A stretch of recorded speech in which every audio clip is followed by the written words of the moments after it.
Oh shit. Hey, welcome to the Saga of the Clone Saga. This is a weekly podcast done by the students of S.H.I.E.L.D. in which we read through the entirety of the infamous 90s Clone Saga. That was a bit of a rough intro. I haven't been around in a few weeks. I'm Matt, and I'm joined by these guys. I'm Billy. I'm Mike. And I am Vincent. Yeah, I'm happy to be back. Sorry about my little hiatus there. I went on a camping trip a few weeks ago, and I vaguely remember something about bears, and then I woke up at the bottom of a smokestack in New York City, and with no idea of really where I was, so it took me a while to get home, but I'm happy to be back. And today, Mike, what's our sponsorship? We've redacted a sponsorship that we've had for many, many weeks on the show. Billy, explain. Yes, the Meg. It was bad. It's very awful. Very bad. Me, Billy, and Matthew, after he came back from camping.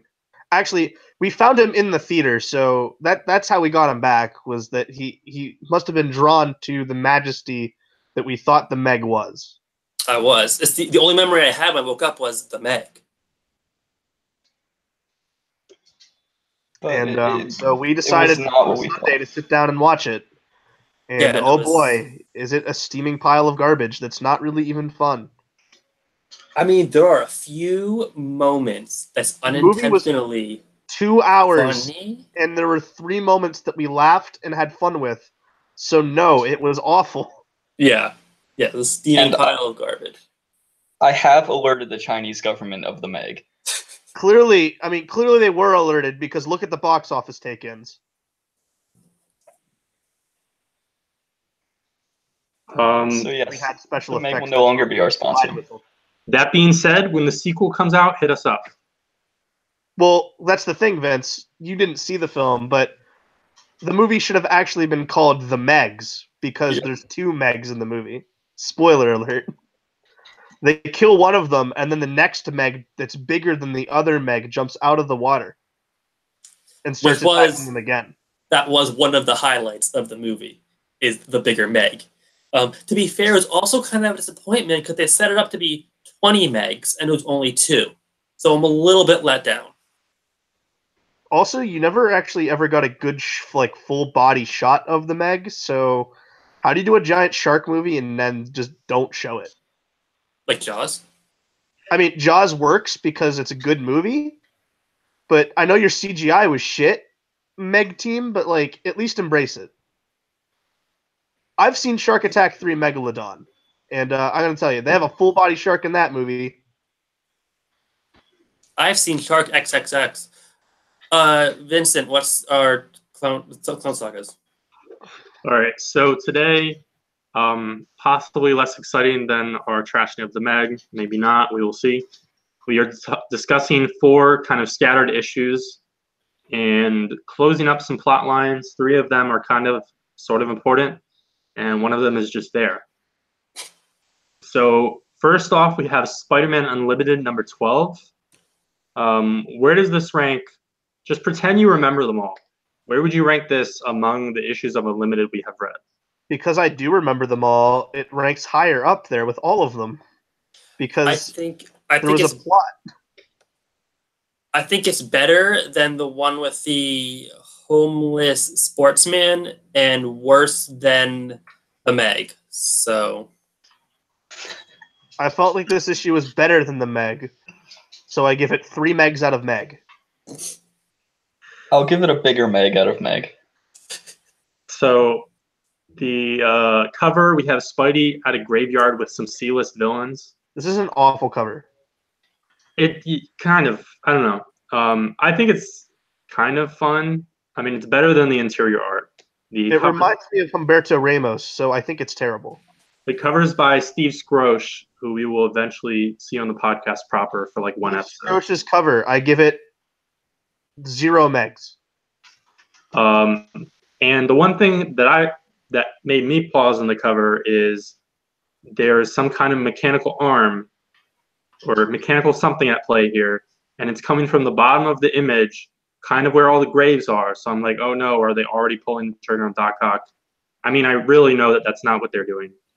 But no, it's female Scorpion. Yeah. Yeah, which I think this is only like her 4th appearance. We saw her one time before, just as in one of these Sinister Six knockoff combos.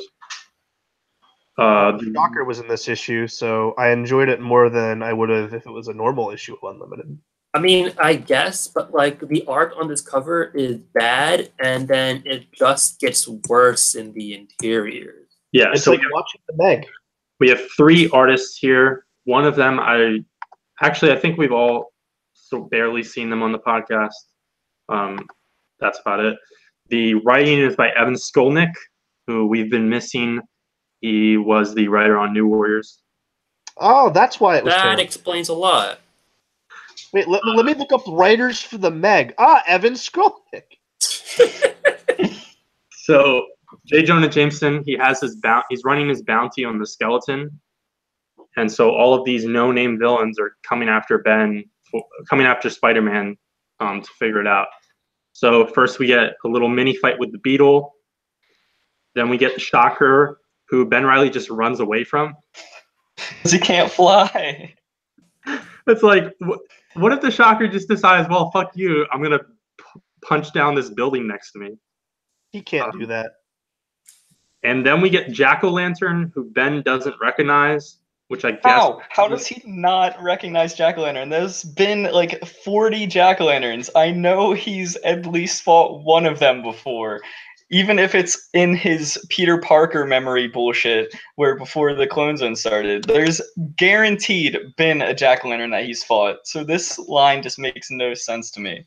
And even if not, he's a dude with a Jack-O-Lantern for his head. What do you think his name probably is? Yeah. And then the further confusion is that the Hobgoblin... Lantern. The Hobgoblin who we saw last episode, and we'll get to in a minute, that version of the Hobgoblin was originally a different version of Jack-O-Lantern. Yeah. I had to do some wiki checking. And then Scorpia, as I mentioned, also Boomerang. And finally, in the end, they're like, hey, we should team up and split the pot. Even though I feel like they wouldn't want to do that. I mean, I guess... It's only $100,000, which terms is not that much money because they've definitely tried to heist for more than that. So it's like, I don't know. What's kind of neat is that between, the Shocker, Boomerang, and Beetle, there's sort of a proto-superior foes. So you know what this means. Nick Spencer read the Clone Saga and thought, oh, this is a great idea. Ooh. That's what they say. It's like the producers of the Meg watching Jaws and going, "Ooh, we have an idea," but then not doing something as good as Superior Foes. But in reverse. But following that line, I just said that. With Nick Spencer reading the Clone Saga, are we going to get pregnant MJ? 2019. She's going to give birth to a Meg. And then Norman Osborn will eat the Meg. No, Normie Osborn with the Carnage symbiote. Oh, God, yeah. Oh, God. So Ben just kind of runs away from all these villains. And he's concerned for Peter's safety since the photo of the skeleton had his byline. And, of course, Peter, he's still powerless. And somehow the NYPD is tolerating Jonah's shenanigans. And he calls in Peter to take some photos of something, but then just uses him as a lab rat and forces him into testing this bone reconstruction scanner thing, which he says, quote, is equivalent to an X-ray. And it just scans his face with no protection. I hate this because why would you choose to test it on someone that still has their face? You could just as easily be pulling up a picture of his face at the end and be like, oh, it worked. See, look, that's his face up there. Yeah. It really could just take a picture of his face and then put it up there and be like, hey, it works. Yeah, it's really dumb. He's like, oh, I scanned his face. Now I'm going to delete his face. And trust me, His face is totally deleted. Now I'm going to restore his face. He's literally just pressing like Control Z. It's also great that he mentioned that it does everything except for hair color. So there's this bit where it's like, oh, what if it's Ben Reilly? The only difference is their hair color. But whatever. And on his way out, Pete gets kidnapped, and he gets a Task Force X bomb collar slapped on him by the Pro, who is the edgy merc from the Scarlet Spider period. I like the Pro.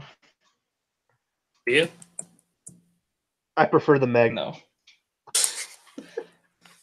I don't prefer the Meg to anything. So Ben tracks the Pro. I do. Ben tracks Peter in the Pro while the C-listers track him. Wait, I have a question. I just thought of this on the spot.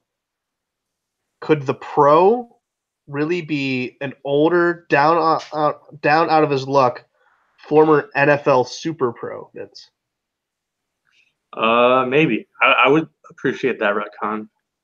Now I have to, after the podcast, check what happened to NFL Super Pro in continuity.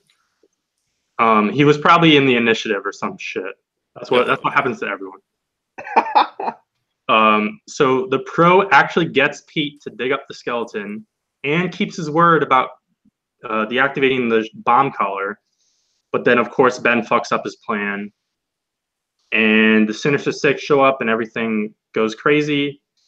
And then the art just falls on the ground because we get 6 double-page spreads in a row. I mean, they have inset panels. They're not fully double-page spreads, but it's like the entire layout of the book entirely changes for a quarter of the book. Okay, I got really excited on one of these panels because I thought the Pro just straight up murdered Shocker. Yeah. And I was like, damn, something actually happened in this issue. And then, nope. Turns out it was just a trank dart, which I don't know why he would do that when he could just kill him. But more things happened in the Meg than happened in this comic book. Honestly, it would have been great if Herman Schultz just got his brains blown out in the pages of Spider-Man Unlimited number, what is this, 9 or something? Like that'll be amazing. But Peter Parker saves the day by hitting the Pro over the head with a shovel. And then the cops and Jonah show up, and Pete convinces Ben to hand over the skeleton. And Ben's like, what the fuck are you doing? And then they go to this publicity event that Jonah set up. Excuse me. Scan the skull in front of a huge audience and on live TV. And it comes up as Peter Parker. But no shit, it doesn't make any fucking sense. And no one assumes, maybe there are clones involved. So this story just revealed how fucking stupid this entire plot has been. Mm-hmm. Like, it's entirely pointless. Like, oh, wow, they figured out it's Peter Parker. No one's going to trust it, obviously. No one's going to think, oh, wait, maybe there's a clone. Evan, you knocked it out of the park again, buddy. So I guess this one-shot is kind of notable on a continuity level for getting rid of this dumb plot point. Otherwise, it's just a crap proto-superior foes. Yep. Now let's talk about the skeleton a little bit. So I don't think I've actually mentioned this on the podcast. I may have mentioned just a little bit of this before, but I think it was off air. The skeleton was actually an idea of Kurt Busiek, who was writing Untold Tales of Spider-Man at this time. So the 2 best Spider-Man books of this era are Untold Tales and 2099, neither of them in the regular continuity. But even the latter, 2099, is literally months from falling apart alongside its entire imprint. This month's Spider-Man 2099 issue number 44 is Peter David's final one. And editorial decided to just shutter the entire 2099 line, despite strong sales, because they thought it was distracting and cannibalizing from the 616 stuff, which I can kind of sort of understand, to be honest, but still super frustrating if you're a fan of that. But back to the actual skeleton, kind of ironic that the writer of the best Spidey book suggested one of the stupidest plot points. And head Spidey editor Bob Budiansky He thought it was a great, shocking idea and immediately gave it the green light. Despite the fact that Busiek, the editors, the writers, no one had any idea what it meant or where to go with it, and they never got to that part either. But we're not actually done with the skeleton. It'll come up for more retroactive explaining in a stupid one-shot, like after the Clone Saga is totally over. And I feel like now is also a good time to bring up the established logic of this clone stuff. If it were a clone, what happens when clones die? Oh god. They turn to goop. Yeah, so it doesn't make any sense. Rip Jack. And so one of the only explanations that would almost not really work is if you said this skeleton was the original Peter Parker and they were both clones. God. It makes it worse. I hate this story. I hate this podcast. But now let's move into Spider-Man 69. Nice. So the horrendous I Hobgoblin. just want to say that doesn't happen in this issue. Yeah, there's no 69 in Spider-Man Okay. 69. Which, I mean, I would appreciate. I would like to see how John Romita Jr. would take that on. 69 pages of Spider-Man in 69. So this is the Mackie and Romita team, and continuing the plot line from the last issue of this series, which was on last episode. So we open with Hobgoblin disappointed in the Cell 12 losers, and he suggests that he paid for their medical bills and tells them to stop complaining. But then, doesn't he murder them? Yes, he blows them. Why did you pay for the medical bills if you're just gonna blow them up in your factory or your warehouse? Yeah, it's really stupid. And then Spider-Man, Ben Reilly, he's interrogating a doctor who has some connection, whatever, to Hobgoblin. He did his cybernetics. Shirley is beginning to rebuild the daily grind, and Spidey stops by just to tell her that he's going to clear Ben's name and catch the person who's actually responsible. And then we have Pete and MJ strolling by the Daily Bugle to pick up Pete's check, and they're going to check out, and they're going to finally be done and go back to Portland. And we have an entire page reintroducing and catching up on all the supporting cast at the Daily Bugle that Ben has no connection to and that Pete is about to leave. Yep. But change of plans, Jameson offers a staff photographer position to Peter Parker. But then the thing is, wasn't he like a research assistant in Portland? He had a job for like one issue while he was there. Yeah, he wasn't like a don't- lab assistant or something. I don't remember. And so a lab assistant in Portland, where the cost of living has to be, especially in 96, well, probably be more so now, but lab assistant in Portland with like, does he have a master's degree at this point? I think Peter Parker has a master's degree. I mean, he doesn't in 2018. No, I don't think he Or does. no, he doesn't. Revoked. No, he doesn't get a master's degree. Yeah, because that's what Ock finished. Okay, whatever. But he's got experience with science. He has a science job in Portland, and he's considering giving that up. And I think they have an apartment out there and everything. He's considering giving that up for a newspaper photographer position in a city that he left and was done. Whatever. That's stupid. And as Pete and MJ are walking out of the building, Ben hits them up with the spider signal, little spotlight thingy, which I've never understood why this is a gadget that Spider-Man has. For this exact purpose. Yeah, it's just to like surprise people. Like, hey, Spider-Man's here. Why? Something. It's because like Batman has one, and he doesn't. Batman has one that goes No. in the sky for the police to contact him. He Yeah, doesn't but have see, Spider-Man's such a menace that nobody wants to contact him. Nobody wants him there, so he has to do it himself. Yeah, he contacts himself. Yeah. And so then come back to Hobgoblin. He's depressed, especially with his son hating him, which we get a footnote for. That happened 20 issues earlier. The last time Howard Mackie tried to make Hobgoblin cool. And This is, real quick, this is Mackindale, right? yeah. And then the mysterious Gaunt cuts Hobgoblin off from whatever operation he's involved with, and also demands that he not kill Spider-Man. And while telling him, oh yeah, he's about to crash into this building and fight you. And then Gaunt just leaves pretty quickly. And so we get that fight, and it's just Ben being pretty bantery, like almost more than usual, while Hobgoblin is like moaning and about how depressed he is. It's kind of awkward. What happens. They destroy a chimney. Yes. And Hobgoblin keeps saying, he's like, I'm going to tell you everything. I just want to kill you first. And then he finally tells Ben everything, but Peter and Ben Urich are literally right there and record the entire thing. So Ben Reilly's name is cleared. Also, at the end of the issue, the Daily Grind totally gets rebuilt, which was very fast, and they're having a grand reopening party.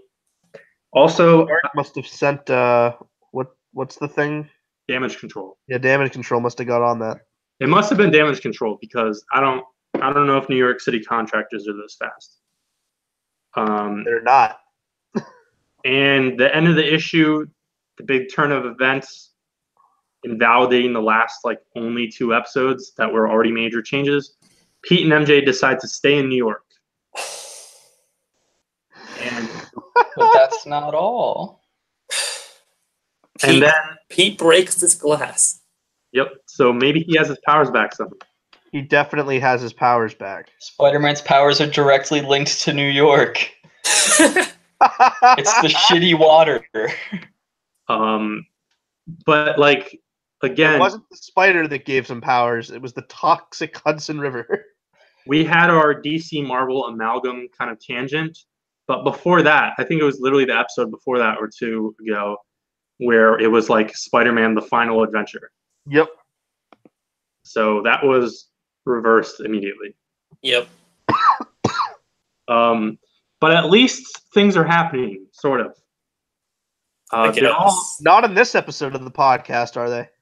They're all just getting rid of stuff and reversing things. But next issue, Spider-Man Team Up number 3, this is pointless. On the cover, okay, it's the Fantastic Four. That's exciting. Always cool to see Spider-Man with the Fantastic Four. Written by Dan Jurgens. Art by Bob McLeod from New Mutants fame. And then the issue actually starts. And oh dear God. I like the idea of the opening though, before the actual plot starts.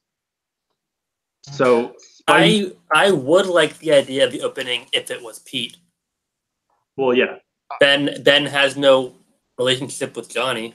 Well, he started to build a relationship with Johnny. I guess he started to, but there's a difference between start to and breaking into his house. Yeah, so Ben Reilly breaks. Well, no, again, Ben Reilly does have a long history with Human Torch. Yes and no. No, he doesn't. All the Human Torch appearances in Matt's Daily Spider Bites episodes, that's all Ben Reilly. Ben Reilly. That's true. No. Also, It's then which explains the fact, why does Spider-Man and Amazing Spider-Man #1 already snuck into the Baxter building? It's not a big deal for him to do it again. Well, he didn't really sneak in. He got caught. So Ben Reilly, he breaks into the Baxter building to deliver a prank birthday message to the Human Torch. Kind of a dick birthday message as it takes away his powers. Well, was that intentional or not? I think that was unintentional. He says later it was intentional. Okay. And let's explain how that works. That's because the web fluid has asbestos in it. Yeah. Which I'm sure is healthy for Spider-Man. Well, he created asbestos web fluid specifically to fight. I think actually Johnny. Oh, back in the 60s. So. But they find him before he can get back out, and now we get introduced to the rest of the Fantastic Four, who are mostly totally out of character and broken. Reed Richards, he's back alive, but he's acting totally out of character. And Ben even makes a joke about a clone and stuff, but I don't think there's really anything going on. I think he's just a dick. Meanwhile, Sue's powers are screwed up. Well, if Reed being a dick is not out of character in and of itself. Yeah. Sue's powers are screwed up. She doesn't have her force fields, just her invisibility. Which, come on, that was like, at this point, that was over 15 years ago that we introduced that. Mm-hmm. And she's also technically supposed to be the leader of the team, which dates back to while Reed was dead, but she's having a hard time asserting her authority. And DeFalco's run on Fantastic Four is just completely falling apart at this point. Also, Sue's boob window is gone, but her costume just has no back. So it's not much of an improvement. So the plot, a portal appears in Johnny's room, and the Thing gets sucked into it. And he gets switched out with an annoying tiny wizard who mistakes a video game for a real space battle that he's fascinated with. And he's just the most annoying thing. Hold on. Yeah. The Thing does not get sucked into it. A gross tentacle grabs him by the throat and pulls him through it. And then I don't think we ever see the owner of said tentacle. It's just kind of there. It was the Megs. And so then Ben Grimm, the Thing, he falls and he's in this wizard land, just confused as shit, but conveniently has a special gadget from Reed to disguise himself as Ben Grimm. Right, and as far as I can tell, there's no negative side effects to this at all. So does that mean that Reed found a way to cure Ben? Sort of, yeah. I don't know. I mean, I don't know what was happening in the actual Fantastic Four book at this point. I'm guessing this is just totally random just for this issue. But yeah, they didn't mention any kind of constraints or limitations or side effects. And that should be a big deal. I think the whole thing. It's the whole thing with the Thing. I mean, they go back and forth on the whole cure thing because one of the major retcons of John Byrne was that, like, it's not that Reed screws up the cure all the time. It's that Ben subconsciously doesn't actually want to be cured, and then leads into the whole Secret War stuff. But at this point, none of that matters. Right. So Spider-Man, Mr. Fantastic, and Invisible Woman go after Ben through the portal. Johnny stays behind because his powers are nullified. And then Ben runs into another little wizard in Wizard World, and they can turn into demons. So then there's a monster fight, which is not very exciting. And then there are some flying lizards, and the one in Wizard World wants to invade the Earth, and so Spidey webs the video game, brings it through, so the wizard runs after the video game, and they escape, but the wizard doesn't have electricity, so he got goofed, and then this ending is really weird. Yeah, they just like turn Ben into a butler or something. Yeah, they're like, give me a beer, Ben, or Spider-Man, I should say. And he's wearing a suit over his Spider-Man costume. Tux, yeah, over his Spider-Man suit. Yeah, it's great. That actually makes me think of another question, because like a series I like is Spider-Man and Human Torch, written by Dan Slott, drawn by Ty Templeton. Yes. Each issue takes place a different point in their friendship through continuity. And like one of the big moments is Peter finally reveals his identity to Johnny. And Johnny's like, God damn it, you're Peter Parker. And then he's like, who else knows? And Pete's like, the entire rest of the Fantastic Four, everyone else. And so, I mean, I guess Johnny shouldn't know at this point in time, but everyone else does. And then Ben never like says like, oh, I'm not him. I don't, just random thought I had. No, Johnny knows that it isn't him from the last team up we saw in this podcast. Because then I think Ben went to reveal, and Johnny was like, nah. Okay. I don't care. Yeah, on the Statue of Liberty. Yeah. That whole issue that made me mildly upset. Yeah. But I wonder, like anything else in this podcast. I was going to say, doesn't every episode leave us mildly upset? Yeah. All right. See, so it wasn't like that at the beginning. No, it wasn't. The show is, like I've said, it's every episode now is just like we're just angrier and more bitter. Guys, remember the days of Jack? I miss Jack. Yeah, I also miss Jack. There hasn't been anything like that in almost 20 episodes to have fun with. So let's see if we can have fun with our final issue today. We won't! Spoiler alert! Sensational Spider-Man 6. We've got a very standard cover of Spidey saving a kid, which doesn't happen in this issue. I mean, yes. Well, he saves a kid, but not like this. The team of Jurgens and Jansen. First, as usual, we get like 3 pages of recaps. We get Jessica Carradine's entire life story and Ben Reilly's. And then immediately, once we get past the recap, the reading order or continuity is out of whack because the daily grind is still being rebuilt. You can tell this is Dan Jurgens' last issue by how little he cared about the art on it. Yeah, the daily grind is still being rebuilt, but Ben's name is already cleared. So I guess this possibly takes place between pages of Spider-Man 69. Maybe there's a time skip that's not explained in there. Right in the middle of 69. I mean, the only thing that shows that they're putting on is the sign. So, I mean, they could have just gone around to now just replacing that, and it could have been reopened. I was thinking. So, blonde fashion student Desiree asks Ben Reilly out to lunch for Southwest food. Why didn't they go to Moe's? I don't know. Did Moe's Moe's friend of the podcast? I wonder when Moe's was started. Well, it depends. If it was a Monday, then they'd have to go. Let me know.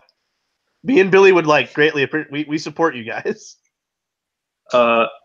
Which is this fine for Ben to do? I think it kind of is. I mean, he and Jessica are in limbo, thanks to recent. I mean, she pretty much broke up with him, so. Yeah. I think the last time they officially saw each other was when she kicked him out of her apartment when he asked about the photograph. But also, there's no real chemistry between him and fashion student Desiree. Yeah, it seems like he's just going out for the food, to be honest. Yeah, and then this date gets super weird because, I guess we missed the entire meal. So they've been speaking for a while. But then he starts psychoanalyzing his date. Yeah, it's very odd. Like a jerk. He's like, you're fucking lonely because no one likes you. I'm like, that's perfect first date. Maybe he's just projecting onto her because he's lonely because no one likes him. He's like, I am too. So that's why we'll work. And then we go to Jessica, who literally just comes to the conclusion to not expose Ben as Spider-Man. And then a second later, coincidentally sees Ben and Desiree on their date in the window seat. So now this is like cringy, woman-scorned material. And then my big question here, is Ben wearing a Red Sox jersey? No, the Red Sox jerseys don't look like that. Well, I feel like it looked like you can only see a few letters in some pages, and it looks like Boston. And it's red. Not. Their Then jerseys don't look like that. Then I don't know what It's just a generic. It's just a generic jersey. It's also a football jersey. I don't It know. does look like it says Boston, though. Like, I don't know. It's. I mean, No, it it's not buttons up. football. It's not football because he has it like unbuttoned at a certain. Yeah, he has it. I'm just seeing that now. Like, it's definitely not the Red Sox. It's not the Should be Mets. like just some generic like it all because it's raining out. It could actually just be like some sort of coat thing. Yeah, I don't know. You It get has like Walmart or something, but it's not a Red Sox jersey because they don't wear blue. I mean, they have all blue alternates, but it's not a Red Sox jersey. So then Ben ditches his date to save the day as usual. There is a fire on the 73rd floor of a high-rise with a restaurant on top. And I understand fires happen. Superheroes got to save the day. But to be honest, especially in the Marvel Universe where everything is in New York, these plots always feel slightly weird now. 73rd floor, that's a pretty tall building. So I mean, it's not uncommon for like that was a thing. Restaurants being on high floors. for me, anytime this plot happens, I'm like, oh shit, it's 9/11 again. And then as he I mean, we do see the Twin Towers in this episode, so it's not. So I mean, we already had our 9/11 issue. That was one of the first unlimited issues we read. Yeah. And while Ben runs up to the top of the building, he tells the firefighters not to breathe smoke. And it's like they're fucking professional firefighters. You're not helping. I mean, they could be volunteers and they could not know, but with my uncle, and my godfather both being very, very long-standing volunteer firefighters, I think most firefighters would know not to breathe in smoke. So I'm going to write this down. This is just more Spider-Man dickery. Well, I think it's actually a PSA. I think that's Spider-Man looking straight at the kid, reading the book and say, hey, kid, don't inhale smoke or you'll die. And then, Mike, did you appreciate how one of the victims in the building doesn't recognize Spider-Man? He calls out Daredevil, so I can only assume that this guy actually is blind because there's no fucking way you can get Spider-Man and Daredevil confused. Especially in this costume, which is a little bit... Especially with these costumes that they have right now. Also, you'd think that Spider-Man's a little bit more well-known, because doesn't Daredevil just stick to Hell's Kitchen? For the most part, yeah. Yeah, so generally. Spider-Man would be definitely more well-known, especially in recent news. I mean, he was almost like, he was accused of murder, like, every day in the Bugle for the past, like, month. And this dude just doesn't recognize him at all. Just yesterday, there's a bounty on his head for $100,000. Yeah, even beyond that, Spider-Man has probably been on the front page of the Daily Bugle, which we get officially at some point in this episode, we are told is one of the big three papers of New York. He's probably been on the front page of the Daily Bugle at least once a week. And then in another mention in this episode, we're told that Spider-Man overall has been around for 10 years. So Spider-Man has been on the front page of the Bugle at least once a week, one of New York's three biggest papers for 10 years in a row. Everyone in New York should know who he is. Especially with the costume change, because that's also been plastered all everywhere. So 2 costume changes. Yeah. And then we get, I don't know, how, I feel like this is one of the like 25 most impressive feats that Spider-Man has ever done. Webbing slide? Yes. 70-story webbing slide? Yes. He creates a airplane evacuation inspired web slide, including like different pathways, like a roller coaster, from the 73rd floor of a burning building all the way to the ground. Okay, but this is a really steep slide. Like, these people would die, guaranteed. Especially with the turns. He has these right angle turns when people would just fly out. What Spider-Man doesn't see is the people falling over the corners. It's weird because there's like a quick mention, but you don't even really see this, where he's like, I'm connecting it to other buildings. And I wasn't sure if he's talking about like putting like support things to like through buildings to keep the slide up. Because I'm like, I'm like, this would be so much easier if you just make the slide from the 73rd floor of this building to the roof of the closest building. Yep. Yeah, also, he's very clearly not connecting it to other buildings. Like, you get a full shot of it, and it's going up to the fire. There's nothing connecting it to other buildings. Which I can't even fathom how that could be the case. Because it's one thing if, like, say the artist and the writer aren't communicating, but the artist and the writer are the same guy. So Yeah, this is kind of, but I mean, all things considered, this might even be a top 10 Spider-Man feat. It's pretty crazy. We'll get to it, but this is Jurgen's last issue, right? Yeah. Yeah, I can just assume he didn't give a shit and was just like, I don't care. So he gets everyone out, but not really. There are 2 kids back in there, and he's out of web fluid. So he brings an oxygen tank, which I was also kind of iffy about, but I'm not that familiar with firefighters. I think they take those in themselves sometimes. But you got to be careful because that shit's flammable. And he gets them out successfully despite a collapsed ceiling. And there's like one panel where it's like, did he survive? And gets them to the ground. And of course, Jessica watched the entire thing and hands him the envelope with photos and then runs away while Ben is yelling for her and he's getting distracted by firefighters and survivors and the media. And that's the end of Ben Reilly for this issue. And now we get into why I think this may be since the death of Jack. I think this might be the most sad issue in the Clone Saga, for me at least. So Jessica, she visits Uncle Ben's grave, apologizes on behalf of her father, and she's like, but maybe something good came out of my dad killing Uncle Ben. And then it's the end. So this is Jessica's final appearance. I don't know if she'll even ever be mentioned again, even in the next issues. But actually, I'm wrong. She does. I think the only official on-page appearance following this is the Initiative. No, I wish. It's just a recap, like a recap backup of the whole Scarlet Spider Clone Saga, whatever, in the first issue of Kane's series years from now. But I'm assuming that's just using copy and pasted arts, copy and pasted panels, like what you see Marvel do with when they call things like Spider-Man Saga and stuff like that. And I don't know, I'm kind of slightly annoyed by this. Honestly, I thought Jessica had some potential. The burglar connection is such coincidental, melodramatic bullshit that it almost works. I mean, it's pretty much the same as revealing that the Green Goblin is your best friend's dad. It's really the inverse of that.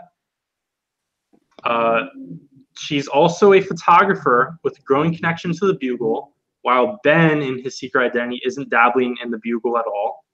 So you keep that connection to the supporting cast. And she knows his secret identity at this point, which opens up lots of potential. Obviously, that's also a very hard door to close once you open it. And also, she has the goth aesthetic for the 90s, character of the times. So how do you guys feel about saying goodbye to Jessica? Never seeing her again. Never to be mentioned again. Yeah, I don't care. We do see her again because she's actually Jessica Jones. Yeah, that was the shitty retcon that we discussed off air. And it almost works in certain ways because I believe in the comics we don't know much about Jessica Jones' parents, despite the stupid second season of the TV show. They have similar appearance. They should be the same age. And Jessica Jones has a connection to Peter Parker. But then it's like, why didn't Ben recognize Jessica when she first met her? But also, he didn't really recognize Jessica Jones when he first met her. You could force it. And then we could get Jessica Jones could leave Luke Cage, get with Peter Parker, and Peter Parker could be a parent, the adoptive father of Danielle Cage. And then they get to have awkward holiday exchanges with the kid and Luke Cage. I would like that. Oh, that would be fun. Like Luke kind of hates Pete, and they have like a weird relationship, and maybe sometimes they work together. Knock knock, it's Tuesday. I'm here for my daughter. And then Danny Rand's like, it's okay, Luke. Let's be pals and fight. Who do they fight? The Purple Man. Sabretooth. They fight Daleks from Doctor Who. No, those are Daleks. Oh yeah, I don't know how to pronounce it.